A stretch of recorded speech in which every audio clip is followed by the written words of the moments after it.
Olá, meus irmãos, a paz do Senhor. Irmão Elias Seguraço, Igreja Assembleia de Deus Alto Curamara, Escola Bíblica Dominical. Lição de número 8 da nossa revista O Verdadeiro Pentecostalismo. Gostaria de estar te convidando a estar juntamente conosco para estudarmos, as verdades da Palavra de Deus. O nosso tema, o tema da nossa lição é Comprometidos com a Palavra de Deus. A lição de número 8, O nosso texto áureo se encontra lá no livro de Lucas, o capítulo de número 11 e o verso de número 28, que diz assim, Bem-aventurados são os que ouvem a palavra de Deus e as guardam. Bem-aventurados são os que ouvem as palavras de Deus e as guardam. A nossa verdade prática, ela nos diz o seguinte: a autoridade divina da Bíblia deriva da sua origem em Deus. E isso por si só encerra a suprema autoridade das Escrituras, como plena e total garantia de infalibilidade, Ou seja, a palavra de Deus, ela é pura e ela é 100% capaz, eficaz, tem autoridade por ela mesma, porque é a palavra do próprio Deus. Ela originou-se no próprio Deus. Ela é a essência do próprio Deus. Logo, eu consigo entender que a palavra de Deus, ela é viva e ela é eficaz, como o texto em Hebreus nos diz. Ela penetra até a divisão da alma, juntas e medulas, Então, a nossa verdade prática, ela nos dá a entender a autenticidade, da palavra de Deus. A nossa leitura em classe é uma leitura bastante conhecida de alguns dos irmãos, Se encontra lá em 2 Timóteo e é o texto onde nós discorreremos o entendimento da nossa lição. Eu gostaria que o irmão acompanhasse comigo, se fosse possível lá, carta de Paulo a Timóteo, segunda carta de Paulo a Timóteo, capítulo de número 2, o versículo 14 em diante, aonde nos diz assim, Traze estas coisas em memória, ordenando-lhe diante do Senhor que não tenha contendas de palavras, que para nada aproveitam e são para a perversidade dos ouvintes. Procura apresentar-te a Deus, aprovado, como obreiro que não tem do que se envergonhar, que manuseia bem a palavra da verdade. Eu abro um parêntese aqui nesse verso, como um obreiro que não tem do que se envergonhar e que manuseie bem a palavra da verdade, A aprovação que antecede a esse verso aqui recitado, um comentarista fez um belo comentário, foi muito feliz no seu comentário, quando ele disse que a aprovação aqui do obreiro diante de Deus tem que ser como um cirurgião, um neurocirurgião que está com um bisturi na mão para fazer um corte cirúrgico, minucioso, milimétrico, aonde ele venha a entender que qualquer falha, qualquer erro, qualquer vacilo, seja um erro fatal para aquele que está sendo por ele operado. E aqui é Paulo trazendo ao nosso entendimento, ele fala assim, procura apresentar-te a Deus, aprovado, ou seja, como um profissional, como alguém que sabe o que está falando, como alguém que sabe o que está fazendo, que conhece ao Senhor, não de ouvir falar, mas conhece ao Senhor por evidências, Vamos dar continuidade ao nosso texto para nós darmos a introdução na nossa aula, O verso de número 16 diz assim, Mas evita os falatórios profanos, porque reduzirão maior impiedade. E a palavra desses roerá como granguena, entre os quais são Hermineu e Fileto, os quais se desviaram da verdade, dizendo que a ressurreição era já feita, e perverteram a fé de alguns. Todavia, o fundamento de Deus fica firme, tendo este selo: o Senhor conhece os que são seus, e qualquer que profere o nome de Cristo aparta-se da impiedade. 2 versos de 2 Pedro, capítulo 1, diz assim, 2 Pedro, capítulo 1, versículo 20 e versículo 21. Sabendo primeiro isto, que nenhuma profecia da Escritura é de particular interpretação, porque a profecia nunca foi produzida por vontade de homem algum, mas os homens santos de Deus falaram inspirados pelo Espírito Santo. E a nossa lição vai basear-se nesses dois últimos trechos de sua maior autoria, né?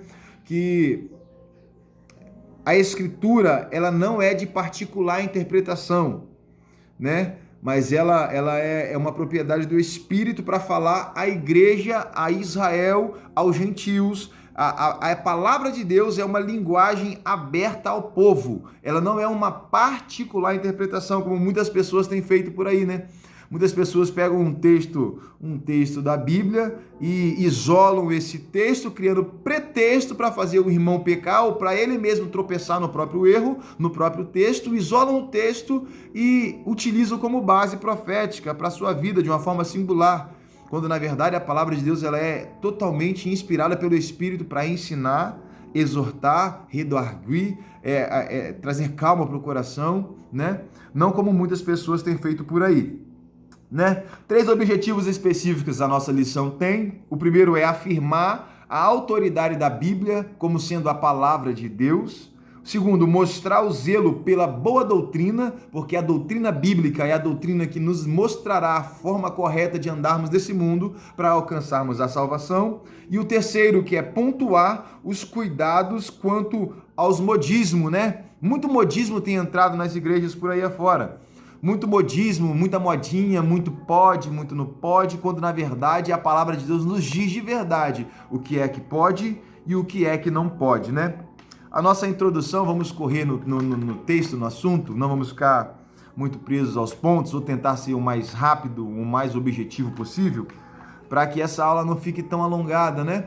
E que venha chegar a um entendimento simples aos irmãos. A nossa introdução nos diz assim, ó, nós somos apegados à palavra e buscamos a orientação do Espírito Santo para nos ajudar na interpretação das Escrituras. Vamos estudar a relação dos pentecostais clássicos e a leitura da Bíblia, a maneira como nós observamos as regras gramaticais e os contextos históricos e literários para compreendermos melhor o texto sagrado. O primeiro tópico com seus respectivos subtópicos. O primeiro tópico diz assim, a autoridade da Bíblia. Hoje nós vivemos em um mundo cético, um mundo frio, onde eles tentam tirar a autoridade da Bíblia como sendo uma palavra de caminho, uma palavra de verdade, uma palavra de vida. Eles tentam tirar a autoridade da Bíblia como que se ela não fosse a palavra de Deus, tentando classificá-la como um livro histórico, como um livro do passado, como algo que aconteceu e que não irá acontecer mais, ou dizer como diz, uma linguagem secular, como que se a palavra de Deus fosse algo secular, algo comum. Mas na verdade a palavra de Deus ela não é comum, ela é poderosa, ela tem poder, né? A autoridade da Bíblia. Nós herdamos dos protestantes, dos reformadores do século XVI, o conhecido sola scriptura, né? É um assunto muito lindo de se falar, são 5 solas, né? 5 solas que são a base da fé reformada, né? Da nossa fé reformada, né? Não compete entrar na história para estar falando da história, porque nós não temos tempo para isso, mas houve uma reforma protestante há cerca de 500 anos atrás, há um pouco mais de 500 anos atrás, onde uma pessoa inconformada com o sistema religioso de sua época, eles entenderam que a forma que estava sendo pregada a Bíblia, né, com venda de indulgências, com tributos excessivos, reverenciando a pessoas, colocando pessoas como santos, na adoração de imagens, de esculturas, a miscigenação do culto, a mistura dos povos, né? E essas pessoas inconformadas com isso, buscaram na palavra de Deus uma renovação, uma reforma na sua vida, na sua forma de cultuar a Deus, e basearam a reforma protestante em 5 solas. Sola Christo, Soli Deo Gloria, Sola Scriptura, Sola Fide, e o outro me fala a memória, né?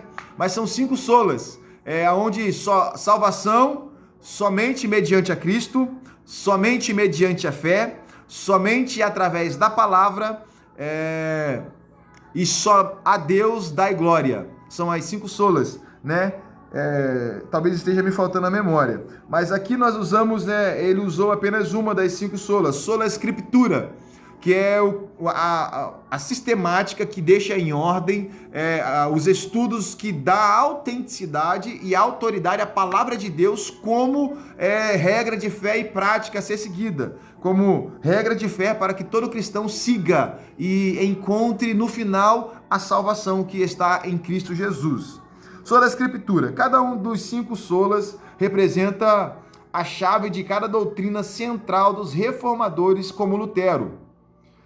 Entre outros, o brado de sola Escritura significa que a Bíblia é a única regra de fé e prática para a vida cristã e é por meio dela que podemos conhecer a Deus e entender a sua vontade.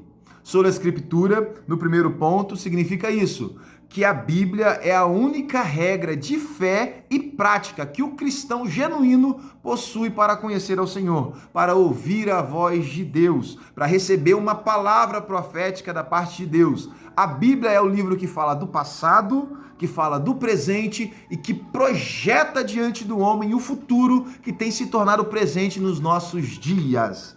Oh, aleluia! Os católicos romanos têm a Bíblia e as tradições. As Testemunhas de Jeová têm a tradução do Novo Mundo e mais a revista Sentinela. Os Mormons têm a Bíblia e o Livro dos Mormons e outras publicações com fontes de outras autoridades espirituais. Mas nós, cristãos, só temos a Bíblia como um único livro de regra, fé e prática. O segundo tópico, os nossos fundamentos. Os pentecostais ainda são vistos por alguns não pentecostais e sensacionalistas como um movimento que baseia suas crenças e prática nas emoções, quando na verdade não é assim que acontece, né? O mundo secular ou o mundo aí fora, ou até mesmo o mundo religioso, né? O mundo tradicional enxerga a fé pentecostal, a fé renovada pentecostal, de uma forma ignorante, de uma forma que discrimina a nossa fé, a nossa crença na evidência dos dons, né? E eles estão equivocados, porque a nossa base, a nossa regra de fé, ela não é baseada nas emoções que são produzidas no corpo ou na alma do ser humano.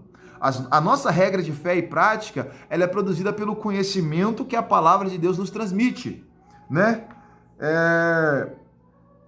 São interpretações equivocadas ao nosso respeito. Nós cremos que a revelação canônica se encerrou com os apóstolos do Novo Testamento.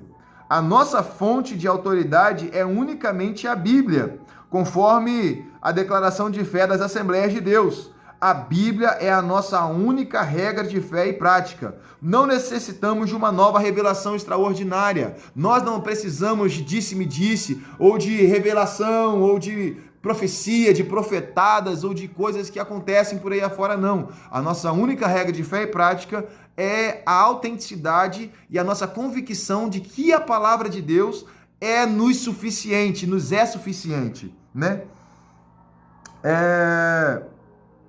O nosso terceiro subtópico, não somos deístas. Nós não somos deístas. O deísmo é a doutrina que afirma a existência de vários deuses. O deísmo é a doutrina que afirma a existência de Deus, mas que ele está muito longe de nós e não se envolve com os assuntos humanos, né? É como um relojoeiro que dá corda a um relógio e esquece deles. Nós somos teístas. Teístas. O que é um teísta? Isto é, cremos que Deus não está longe de cada um de nós. Ele está bem perto, bem próximo. Nós cremos que Deus está interessado no ser humano. O fechamento do cânon sagrado não significa que Deus abandonou sua criatura e o seu povo. Nós cremos que Deus continua a se comunicar com o seu povo por meio dos dons espirituais. Entretanto, essa revelação não se reverte de autoridade canônica para a igreja. Deus se comunica conosco pelos dons espirituais, pela palavra, pela leitura da palavra, por sonhos, visões, ou até mesmo pelas coisas simples do dia a dia. O sorriso de uma criança, uma lágrima que rola no rosto, o vento passando pelas árvores. Em tudo isso, Deus está se comunicando com a criatura, Deus está se comunicando com a sua criação, e Deus está falando com o homem. Só não ouve a sua voz quem não quer. O Espírito, ele geme e intercede ao Pai com gemidos inexprimíveis acerca do homem, porque, como lá em Romanos, capítulo 8, verso de número 16, fala que o Espírito testifica com o nosso espírito e fala conosco que nós somos filhos de Deus. Essa é a nossa certeza, a certeza da nossa salvação é quando nós entendemos que o Espírito Santo que habita em nós, ele fala conosco, ele gera um diálogo. É como um bom dia que ecoa na nossa alma e fala e nos desperta todas as manhãs. Aleluias. É como um bom dia do Espírito Santo que fala: meu filho, bom dia, good morning, I love you. E você se sente amado, você acorda feliz. E quando você não tem essa presença, essa certeza, você não ouve a voz dele dentro de você, a sua alma se entristece, você fica amargurado. Por quê? Porque Deus, ele tem anseio em se relacionar com a sua criatura. Lembra no Éden? No Éden, a Bíblia nos fala que Deus, todo entardecer, descia para falar com Adão. Até que chegou um certo dia em que ele falou: Adão, onde você está? Demonstrando para mim, para você, total interesse em se relacionar com a sua criatura. E isso é maravilhoso, um Deus que é supremo, que é soberano, que é criador. Ele tem o desejo, ele anseia em revelar aos seus filhos, aos seus servos. Então nós não cremos, que essa doutrina dos deístas, que acredita que Deus está longe e deixou o homem viver a sua vida de forma que ele venha escolher o seu caminho. Não, nós cremos que Deus nos escolheu e nos separou para a sua obra e tem zelado de nós, tem zelado das nossas vidas e tem cuidado de nós, enquanto em vida aqui na terra, A síntese desse primeiro tópico diz assim, somos um povo que cremos na autoridade da Bíblia para a nossa fé e prática. Cremos e executamos em conduta. Cremos em mente, em convicção, em entendimento, em fé, e executamos em vida, caráter, conduta, modo de andar, modo de falar, modo de portar-se em sociedade, modo de cuidar o próximo no amor fraternal, no amor não fingido, numa fé não fingida. Nós cremos que a Bíblia é regra de fé e prática. Aleluias, glórias a Deus. Vamos dar continuidade. O segundo subtópico diz assim, o zelo pela sã doutrina, ou zelo pela doutrina. O zelo pela doutrina tem ligações com a apologética cristã. Desde muito cedo na história, a igreja percebeu que a Bíblia precisa ser interpretada para que os crentes conheçam melhor o pensamento bíblico e a doutrina da igreja. Os credos e as confissões de fé são documentos produzidos pela igreja com esse propósito. Primeiro subtópico, ensino ou instrução, A palavra doutrina vem do latim doctrina, que literalmente significa ensino ou instrução. Mas o termo apresentava vários níveis de significado, de acordo com o seu contexto. Quando o texto sagrado expressa e perseveraram na sã doutrina dos apóstolos, isso significa que os discípulos permaneciam seguindo o ensinamento dos apóstolos, Nesse caso, a palavra doutrina significa ensino e instrução. Estamos nos referindo aos ensinos bíblicos, ou seja, quando nós falamos, do ensino bíblico, da instrução, do culto de ensino, do culto de doutrina, nada mais é do que a revelação, eu pegar o que está no texto e traduzir para o entendimento dos irmãos, para os irmãos porem em fé e porem em prática, Como diz aqui, e eles perseveraram na doutrina dos apóstolos, ou seja, eles continuaram a praticar aquilo que lhes foram ensinado, né? É como o pastor ensina muitas das vezes na igreja, né? Diz assim, ó, ele usa até um jargão, uma história que eu acho muito interessante. Nasci Gabriela, cresci Gabriela e vou morrer Gabriela. Não, na vida do cristão não é assim. Na vida do cristão é o quê? É tudo um ensinamento. Todos os dias Deus nos dá um ensinamento diário. Deus nos dá um ensinamento novo, né? Como nos diz lá em Romanos, capítulo 12, o versículos de 1 e 2, onde diz assim, ó, não vos conformeis com esse mundo, mas transformai-vos pela renovação do vosso entendimento. Ou seja, o nosso entendimento, o nosso conhecimento não pode ser conformado, ele tem que ser transformado e renovado dia após dia, como diz-nos o profeta, né? Caminhamos e prossigamos. É uma caminhada contínua, é uma caminhada diária, dia após dia, um passo após o outro, né? Até nós alcançarmos a estatura de varão perfeito, né? O segundo subtópico, o conteúdo da fé, né? A palavra doutrina se aplica também ao corpo básico e coerente do ensino cristão, como os credos. Trata-se de um ensino sistemático sobre os dados da revelação. A fonte do conteúdo doutrinário é a própria palavra de Deus, auxiliada pela experiência cristã e com a ajuda do intelecto humano, né? Isso se faz por meio do ensino da instrução.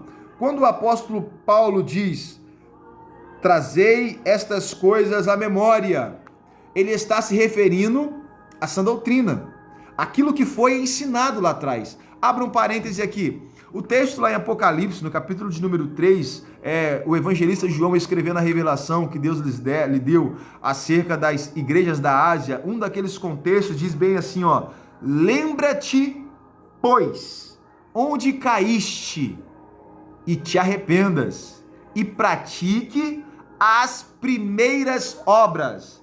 Ali no original, o conteúdo ali está falando para se lembrarem aonde eles se desviaram da sã doutrina, aonde eles se afastaram daquilo que lhe foi ensinado. Aí fala assim, ó: olha onde vocês se afastaram e se arrependam. Aí vocês voltam lá exatamente no ponto que vocês erraram e voltem a praticar as obras perfeitas, as obras anteriores a elas, né? A Bíblia ela é maravilhosa, ela nos dá um braço para tudo, ela nos dá um entendimento e nos explica. A Bíblia por si só se explica, né? Ele está se referindo à sã doutrina. O contraponto é os falatórios profanos, os credos e as confissões de fé. São dois tipos distintos de documentos eclesiásticos, mas com o mesmo propósito: interpretar as escrituras para sintetizar o ensino da igreja, Os credos são genéricos e as confissões de fé são mais elaboradas e específicas. Ou seja, quando você tem um entendimento da sã doutrina, a sua confissão de fé vai ser mais específica. Você não vai viver uma vida baseada em disse-me-disse. Ah, isso eu posso, isso eu não posso. Falaram que não podiam. Vou trazer à memória aqui uma época, né? Uma época que, eu vou dizer, uma época de ignorância, né? No conteúdo acerca dos ensinamentos e do estudo bíblico, né? Houve uma época, há muito tempo atrás, em que as pessoas eram excluídas da igreja porque tinha uma televisão na sua casa, porque a tecnologia estava chegando, né, na época. Eu lembro, né, que algumas das nossas irmãs, das nossas igrejas irmãs, as irmãs, os pastores pregavam que não podiam ter a televisão em casa, quando na verdade eles tinham uma televisãozinha escondidinha dentro do guarda-roupa, né? Uma atitude de farisaísmo. E por que eu estou trazendo isso à tona? É para que o irmão tenha um entendimento, porque quem tem a palavra de Deus como entendimento, quem tem a palavra de Deus guardada no seu coração, ele não é enganado por vento de doutrina humana, né? Porque ele entende que a verdadeira doutrina, ela parte da boca de Deus, aquilo que Deus disse que pode e aquilo que Deus falou que não pode fazer. E isso é o que implica na vida do ser humano, do homem.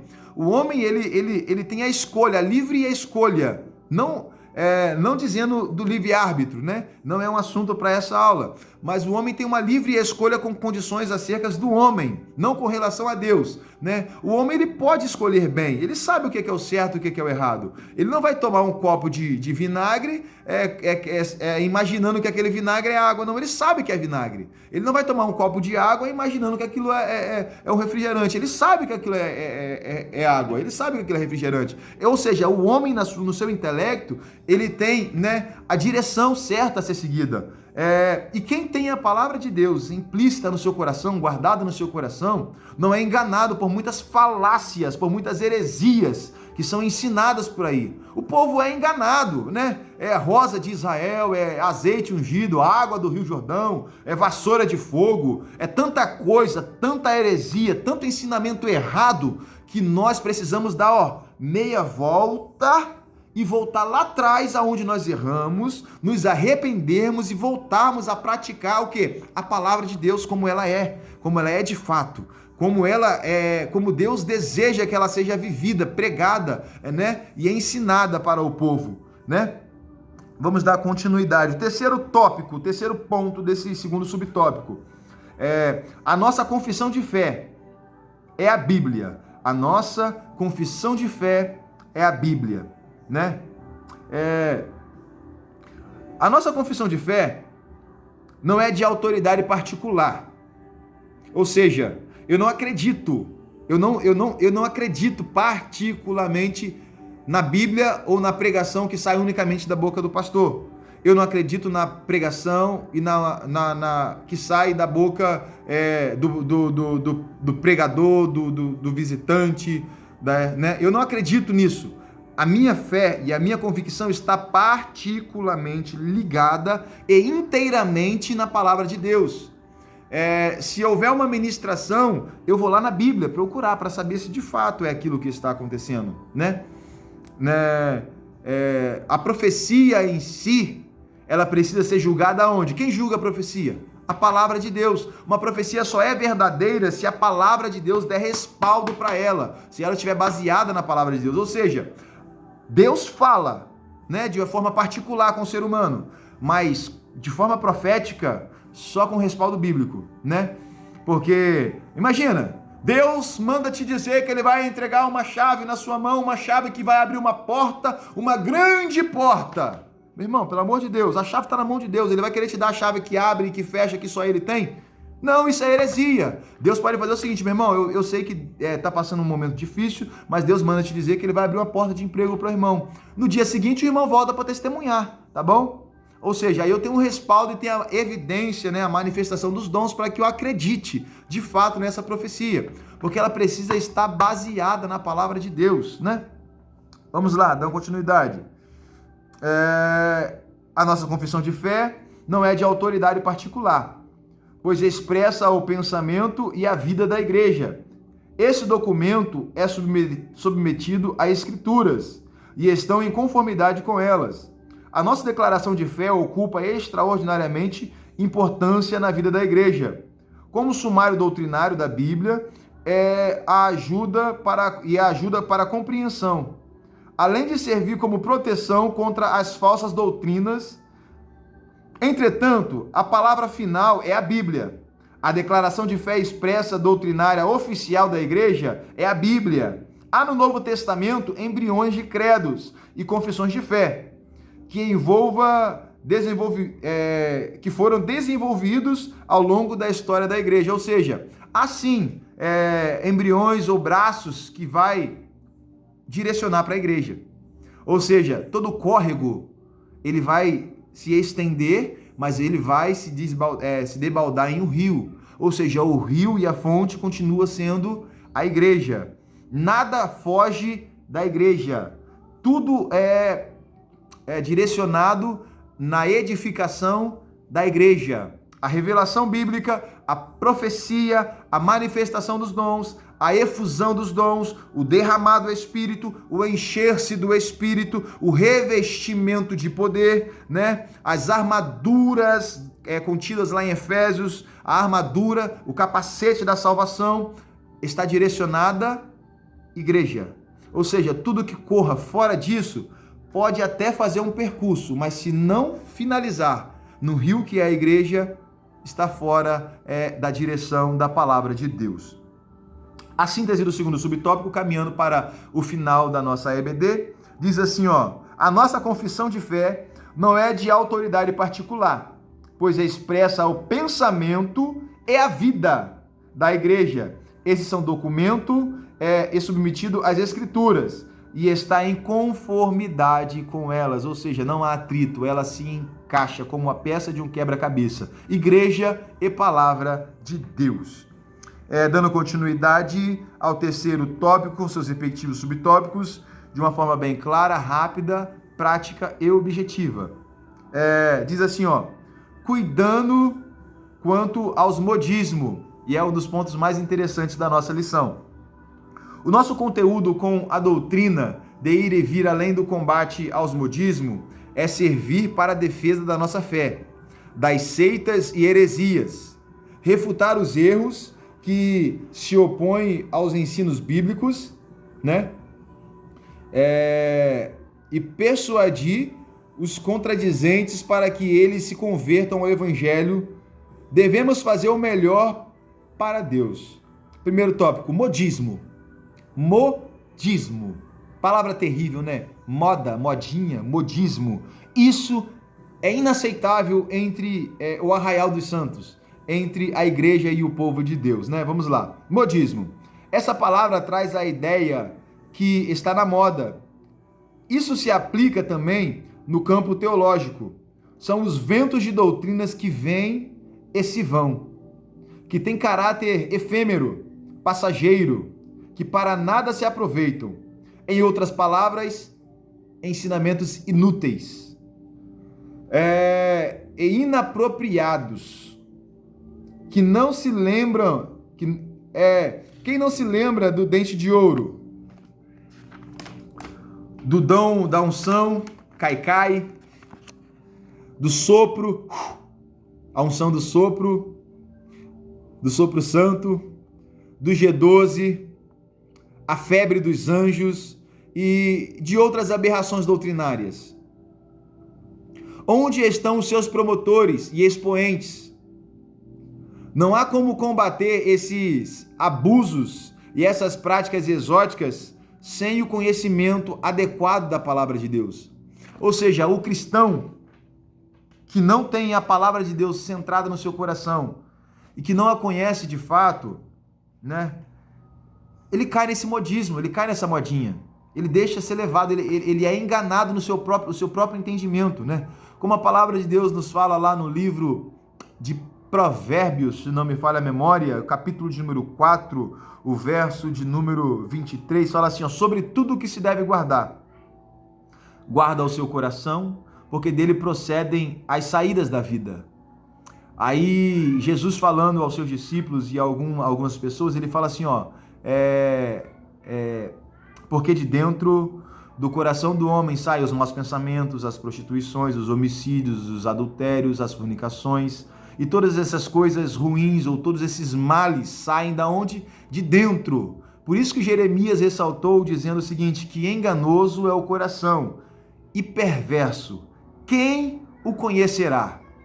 Ou seja, o coração do homem, ele está, como se fosse num jogo de xadrez ou num jogo de dama, ele joga contra o seu jogador. O seu coração, ele tende para o mal, por causa da natureza caída, da natureza falida dele. Por isso que o proverbista diz, sobre tudo. Olha que interessante. Sobre a riqueza, sobre a família, sobre a sabedoria, sobre os bens, sobre a família, sobre tudo que se deve guardar, guarde em particular o seu coração, porque do seu coração procede as fontes da vida. Na atualizada diz as saídas da vida. Do seu coração é o que te dá a direção para a vida. Ou seja, por isso que a palavra de Deus nos diz lá em Apocalipse, guarda o que tu tens para que ninguém tome. Ou seja, se você não guardar o teu coração, há um grande risco de você ser tomado, dele ser tomado de você. de você perder o seu galardão, de você perder a sua coroa, não no quesito céu, não no quesito espiritual, mas de você perder o seu senso. E se você não tiver, como você vai guardar? Qual é a arma que você tem para guardar o seu coração? A palavra de Deus, a sã doutrina. Ou seja, se você não conhecer essa doutrina, você cai nesse modismo, né? Nessas heresias que são ensinadas por aí, rosa ungida, rosa um santo, azeite, passa o azeite no umbral da porta para que o coronavírus não entre, aqui a máscara é invisível. Gente, isso é o absurdo, é o cúmulo do absurdo da fé cristã. A que ponto nós chegamos? Né, aonde o conhecimento foi completamente distorcido acerca da verdade da palavra de Deus. Então nós precisamos conhecer a palavra de Deus para não cairmos nesse modismo, né? O segundo subtópico diz assim, ó,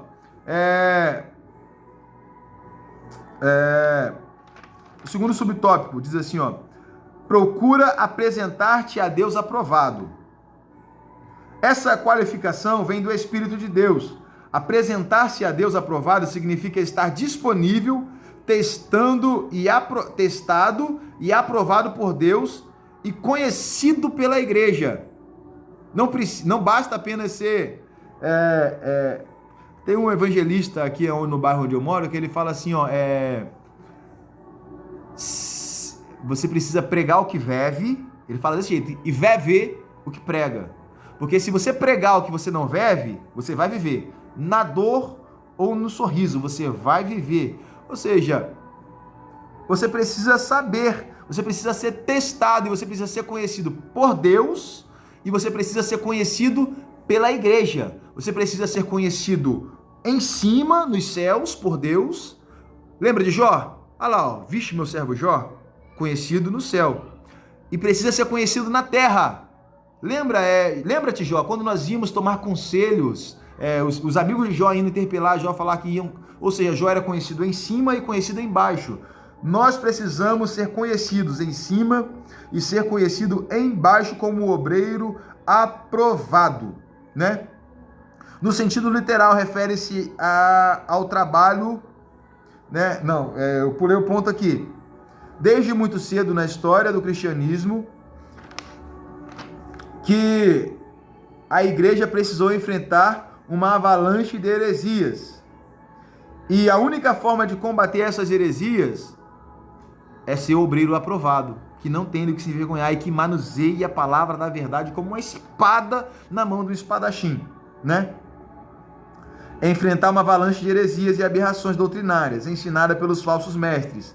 Os maus obreiros e os obreiros fraudulentos serão desmascarados e reprovados, porque quem vive de engano não permanece na congregação dos santos. Amém?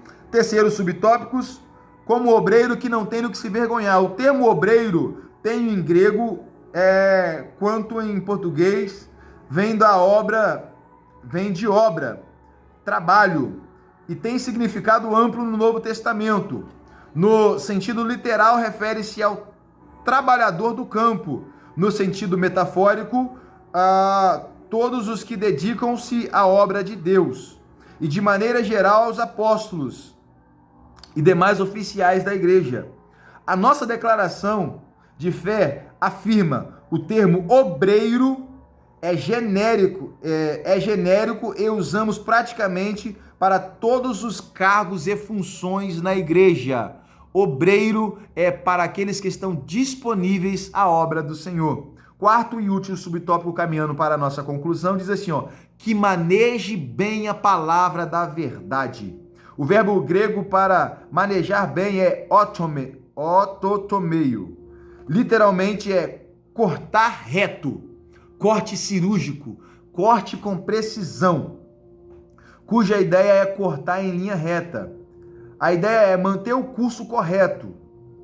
É uma palavra rara, aparece uma só vez no Novo Testamento e 2 vezes na Septuaginta. O emprego paulino dessa palavra é metafórico e muitas interpretações já foram apresentadas ao longo dos tempos, ao longo dos séculos. A preocupação de Paulo é com o ensino correto da palavra de Deus, com base numa exegese sólida, com a aplicação para a edificação espiritual da igreja. Isso significa também não fazer uso da palavra no púlpito para atacar algum desafeto entre os irmãos por meio de indiretas. Púlpito não é lugar de desabafo, né? Tá dizendo aqui o seguinte: muitas pessoas usam textos bíblicos para alfinetar as outras pessoas, né? A roda gigante vai girar, inventam versos, né? E usam isso. Isso é errado. O púlpito é para pregação genuína da palavra de Deus, que tem poder para salvar, libertar e transformar o pecador, né? E modificar o caráter humano, né? A síntese desse nosso último subtópico diz o seguinte: devemos combater o modismo, defendendo a nossa fé das seitas das seitas e heresias, refutando erros. Só um segundo.